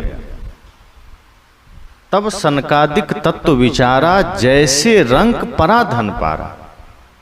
कि तब सनकादिक ने इस विषय पर विचार किया और जब लगा कि यह उपयुक्त ज्ञान है, यह सत्य ज्ञान है, यह यथार्थ ज्ञान है, यह सही ज्ञान है, यह साधना को प्रबल करने वाला ज्ञान है, पुष्ट करने वाला ज्ञान है, तो सनकादिक ने उसे स्वीकार किया, संकल्पित हुए और ऐसा उन्होंने अनुभव किया जैसे किसी रंक को पड़ा हुआ धन मिल जाए, कहीं कोई खजाना मिल जाए। हम सब भी अपने जीवन में जिस दिन परम शांति का अनुभव थोड़ा भी कर लेते हैं, जब भी हम धर्म के मार्ग पर चलते हुए निष्काम भाव से, निष्कपट मन से सेवा कर लेते हैं, तो हमारे मन में एक अनंत शांति का अनुभव होता है और ऐसा लगता है जैसे कोई गड़ा हुआ धन मिल गया, कोई खजाना मिल गया। साहब आगे कहते हैं, भव मर्याद बहुत सुख लागा। और जब ऐसा होता है तो ऐसा मालूम पड़ता है जैसे कि भव मर्याद, भव मतलब हुआ, मर्याद मतलब प्रतिष्ठा। फिर उसकी ऐसा लगता है जैसे संसार में उसकी बड़ी मर्यादा हो गई, महिमा हो गई। भव मर्याद बहुत सुख लगा और उसे बड़ा सुख मिल गया, सुख लगा, बड़ी शांति मिली। भव मर्याद बहुत सुख लगा, यही लेखे सब संशय भागा। और इस तरह से मन का सारा संशय भाग गया, इस तरह से मन का सारा भ्रम मिट गया। संसार में प्रतिष्ठा तो हुई ही, संसार में मर्यादा तो हुई, साथ साथ उसके मन का संशय भी भाग गया। हालांकि यहाँ सदगुरु कबीर ने जो सनकादिक की चर्चा की है तो हल्का संशयात्मक लगता है। साहब कहते हैं कि तब सनकादिक तत्व विचारा जैसे रंग पराधन पारा, कि सनकादिक ने इस पर तत्व चिंतन किया, तत्व विचार किया, लेकिन ऐसा महसूस हुआ जैसे कि पड़ा हुआ धन किसी भिक्षुक को मिल जाए। आगे साहब ने कहा कि भव मर्याद बहुत सुख लागा, यही लेखे सब संशय भागा। कि ऐसा तो मालूम पड़ता है कि सब संशय भाग गया और अचानक ऐसा लगता है कि जैसे कोई गड़ा हुआ धन मिल गया। इस हिसाब से मानो इनके सब संशय भाग गए। और इसका जो स्पष्टीकरण है वो अगली चौपाई में साहब कहते हैं कि देखत उत्पत्ति लागू न बारा, कि ये महसूस तो हुआ सनकादिक को कि हमने जब इस तत्व का चिंतन किया, विचार किया, तो मन के सारे संशय भाग गए, हमने मर्यादा पाई, प्रतिष्ठा पाई, सुख मिला और ऐसा लगा जैसे कि किसी रंग को धन मिल गया। लेकिन जब आगे साहब यह बात कहते हैं कि देखत उत्पत्ति लागू न बारा, एक मरे एक करे विचारा, तो इस को देखने के बाद, इस पर विचार करने के बाद ऐसा लगता है कि अगर थोड़ी भी चूक हुई तो जन्मादि चक्कर पड़ने में देर नहीं लगती। सदगुरु कबीर व्यंग करते हैं कि अगर थोड़ा भी आत्मज्ञान से दूर हैं तो भले ही मन को थोड़े देर के लिए शांति मिली, भले ही थोड़े देर के लिए संशय मिटा, भले ही थोड़े देर के लिए प्रतिष्ठा हुई, लेकिन अगर आत्म शांति नहीं, आत्मज्ञान नहीं है, तत्व ज्ञान नहीं है, तो क्या होगा? देखत उत्पत्ति लागू न बारा। फिर विचार करने से, देखने पर इस तत्व विचार में जन्म और मृत्यु के चक्कर में देरी नहीं लगती। फिर थोड़ा सा भी चूके कि वही जन्म मृत्यु के चक्कर में चले गए, थोड़ा सा चूके कि फिर उसी आवागमन के चक्कर में पड़ गए। सनकादिकों का तत्व विचार क्या है, जिस पर सदगुरु कबीर व्यंग करते हैं और कहते हैं कि वह पूर्ण ज्ञान नहीं है तथा वह सर्वथा भ्रम से रहित नहीं। सनकादिक जो तत्व विचार करते हैं उसमें ज्ञान की पूर्णता नहीं है। सदगुरु कबीर का यह कहना है कि वो तत्व चिंतन तो करते हैं, विषयों से विरक्ति की बात तो करते हैं, लेकिन आत्मज्ञान की पूर्णता नहीं है। और जब तक आत्मज्ञान की पूर्णता नहीं होगी तब तक जन्म मृत्यु का चक्कर नहीं छूट सकता है। जैसे हम सदाचार का पालन करते हैं, धार्मिक प्रवृत्ति का हमारा जीवन है, हम दुखियों की सेवा करते हैं, भूखे को भोजन देते हैं, धार्मिक कार्यों में मन लगाते हैं, साहब कहते हैं ये एक सद्विचार है, सत्कर्म है। लेकिन कोई जरूरी नहीं है कि ऐसे लोगों को मुक्ति मिल जाएगी। अगर हम विषय चिंतन से दूर हैं तो ठीक है, मन में शांति रहेगी, लेकिन अगर आत्मचिंतन में नहीं है, आत्मज्ञान जागृत नहीं हुआ, तो आवागमन के चक्र से हम मुक्त नहीं हो पाएंगे। इसलिए साहब ने कहा कि देखत उत्पत्ति लागू न बारा, कि यह सब जो जन्म और मृत्यु का चक्कर है, ये देर नहीं लगेगी पुनः इसमें पड़ने में। आज जो जीवन हमें मिला किस लिए मिला? आत्म कल्याण के लिए, आत्म शांति के लिए, ताकि हम आत्म कल्याण का काम कर सकें, परम शांति का काम कर सकें और जन्म मृत्यु से छूट सकें। परंतु विवेक से देखने पर पता चलता है कि इतना भर से जन्म मृत्यु का चक्कर नहीं छूटेगा। उसके लिए वासना की पूर्ण मुक्ति चाहिए, वासना से पूर्ण विरक्ति चाहिए। और देखने में तो यही आता है कि माया मोह में पड़कर आदमी मर रहा है। देखत उत्पत्ति लागू न वारा, एक मरे एक करे बिचारा। कि इस तरह से आदमी एक मर रहा है उसी माया के चक्कर में, उसी धन के चक्कर में, उसी पद के चक्कर में, उसी प्रतिष्ठा के चक्कर में।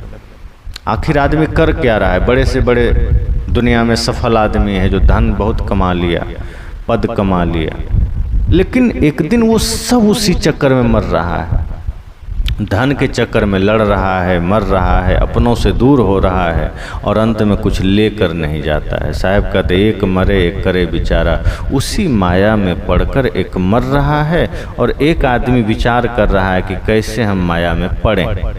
जैसे एक आदमी शादी विवाह करके रो रहा है और दूसरा शादी करने की तैयारी कर रहा है। एक उसी संसार में परेशान हो रहा है, दूसरा उसी संसार में जाने की तैयारी कर रहा है। साहब कहते हैं यही समस्या हम सब के साथ है कि हम तत्व चिंतन भी कर लेते हैं, तत्व विचार भी करते हैं, पर वह ज्ञान, वह चेतना हमारी नहीं जग पाती जिससे हम जन्म मृत्यु के चक्कर से छूट सकें, जिससे हम भव बंधन से छूट सकें।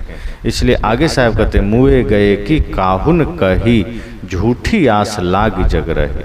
अब जो व्यक्ति यहाँ से मर के चला गया, सब छोड़ के चला गया, तो वो तो आके बताया नहीं।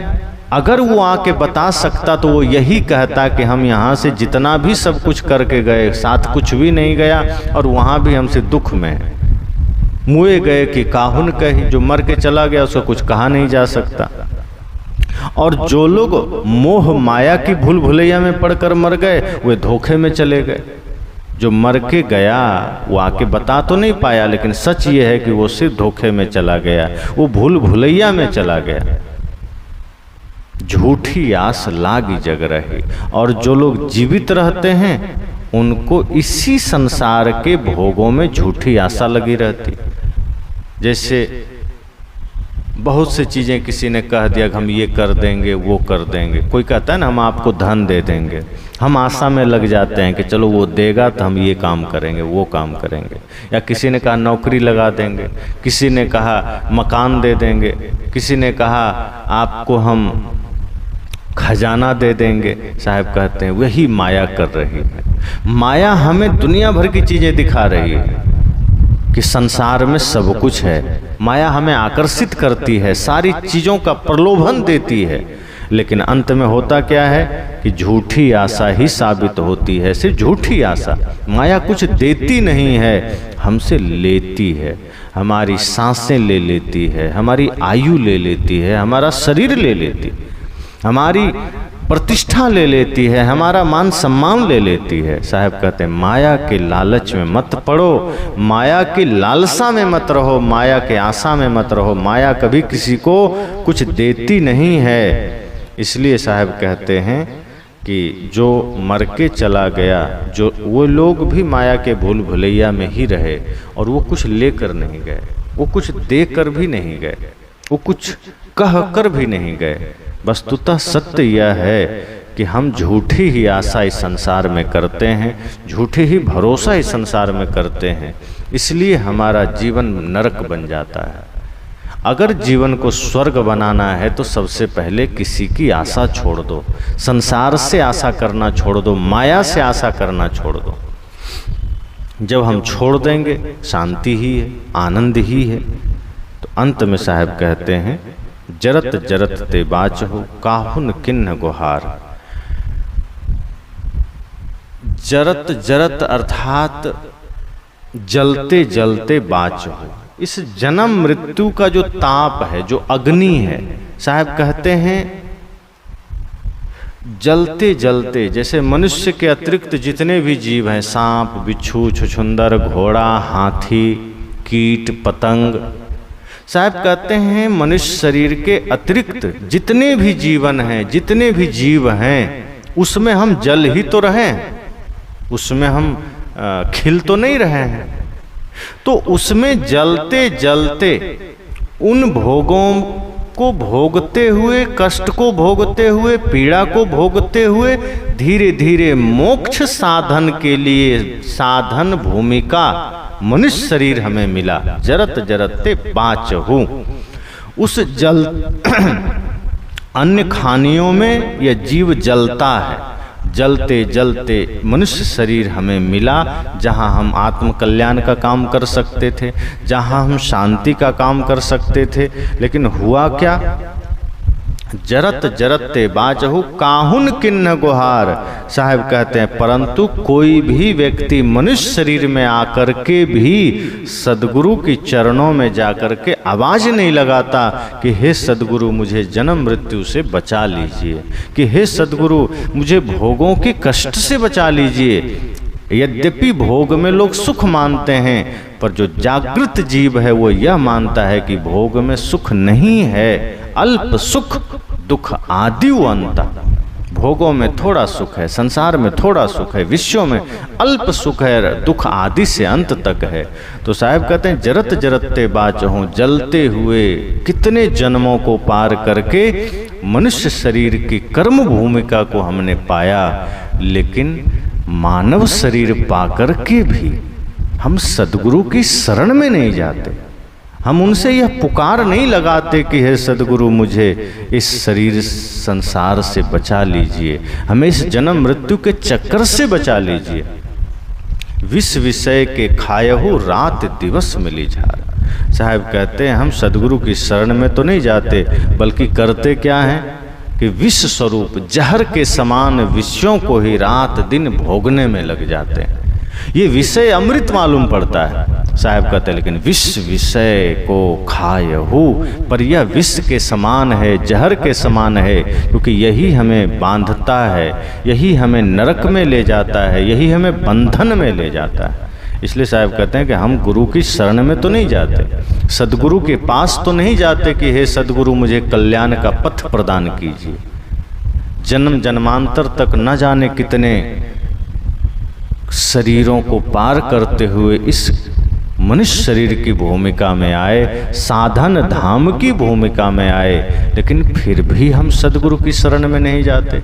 इतना बढ़िया समय मिला, इतना बढ़िया अवसर मिला, मानव जीवन मिला, फिर भी हम सत्संग में मन को नहीं लगाते, फिर भी हम ध्यान में मन को नहीं लगाते, फिर भी हम प्रार्थना में मन को नहीं लगाते। उल्टा करते क्या हैं? विष के समान, जहर के समान हम विषय को ही अपना भोजन समझ करके उसी को भोगते रहते हैं, खाते रहते हैं, उसी में पड़े रहते हैं। इसलिए ऐसे विष समान विषयों को हमें त्यागना है और स्वयं को उससे मुक्त करना है, क्योंकि यह मुक्तिदायिनी साधन धाम मनुष्य शरीर को पाकर हम सदगुरु की शरण में जाएं, क्योंकि यह साधन धाम मनुष्य शरीर फिर दोबारा मिले न मिले कोई नहीं जानता।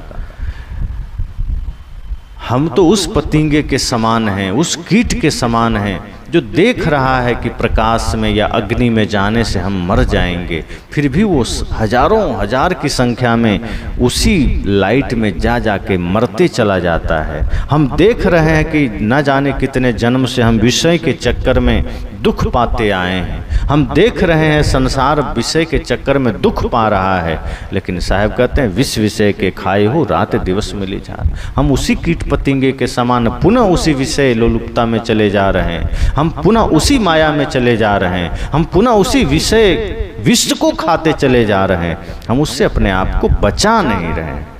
साहब ने इस रामायणी में माया की निस्सारता पर चर्चा किया।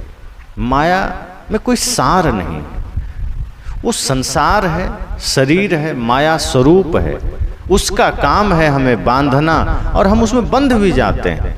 लेकिन ज्ञान विवेक जब जागृत होता है तो माया अपना काम करती है, बुरी प्रवृत्तियां अपना काम करती है, नकारात्मक शक्तियां अपना काम करती है।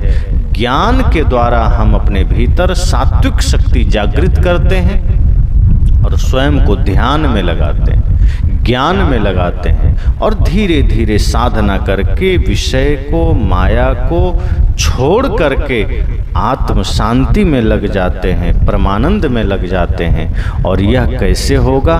जब हम सच्चे गुरु की शरण में जाएंगे, सच्चे संत की शरण में जाएंगे। हमारे भीतर बहुत से विकार ऐसे हैं जो हमें पता ही नहीं चलता। हमें लगता है ये तो सब ठीक है, ये विकार नहीं है। जैसे बहुत से दाग शरीर में हमें दिखाई नहीं पड़ता, पर जब हम दर्पण के सामने खड़े होते हैं तो एक एक दाग मालूम पड़ता है। इसी तरह हमारे जीवन में विकार है, समस्या है, पर हमें पता नहीं चलता। पर जब हम किसी सद्गुरु के पास जाते हैं तो सद्गुरु हमारे एक एक विकारों को लखाते हैं और उसे मिटाते हैं। इसलिए हमें गुरु के पास, सद्गुरु के पास जाना चाहिए और समर्पित होकर जाना चाहिए। अगर गुरु हमारी कमियां गिनाए तो हमें सहर्ष उसे स्वीकार करना है। आज तो हम कमियां कोई गिना दे तो हम आग बबूला हो जाते हैं कि तुम ज्ञानी बनते हो हमसे ज़्यादा, हम इतना ज्ञानी हैं, तुम हमको कमियां गिना रहे हो। साहब कहते नहीं, सद्गुरु के सानिध्य में जाइए ये सोच कर कि नहीं मुझे आत्म कल्याण करना है। मेरे भीतर जो भी विकार है, जो भी अज्ञानता है, जो भी कमियां है, सद्गुरु उसे धीरे धीरे निकालेंगे। जैसे शरीर में कोई फोड़ा हो जाए तो हम डॉक्टर के पास जाते हैं तो डॉक्टर सहलाता थोड़े है, चाकू कैंची से काट के निकाल देता है। अब कोई मरीज लाठी लेकर खड़ा हो जाए कि तुमने चाकू क्यों चलाया, तो डॉक्टर कोई दुश्मन थोड़े है, वो हमारे शरीर का उस भाग की चिकित्सा कर रहा है जो भाग हमें पीड़ा दे रहा है, जहां से हमें दर्द मिल रहा है, डॉक्टर उसे निकाल रहा है, न कि हमारे स्वस्थ अंग को। इसी प्रकार सद्गुरु संत हमारे सात्विक जीवन में कोई छेड़छाड़ नहीं करते। वो तो जो हमारे जीवन में विकार आ गए हैं, जो दोष आ गए हैं, जो कमियां आ गई है और हमने उसे अपना मान रखा है।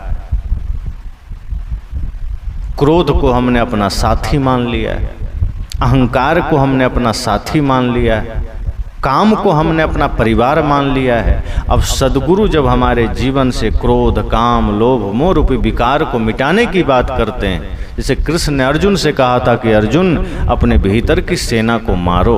वो कोई बाहरी युद्ध थोड़े था कि बाहर किसी दुर्योधन को मारने को कहा था। कृष्ण ने कहा था कि तुमने अहंकार को अपना परिवार मान रखा है।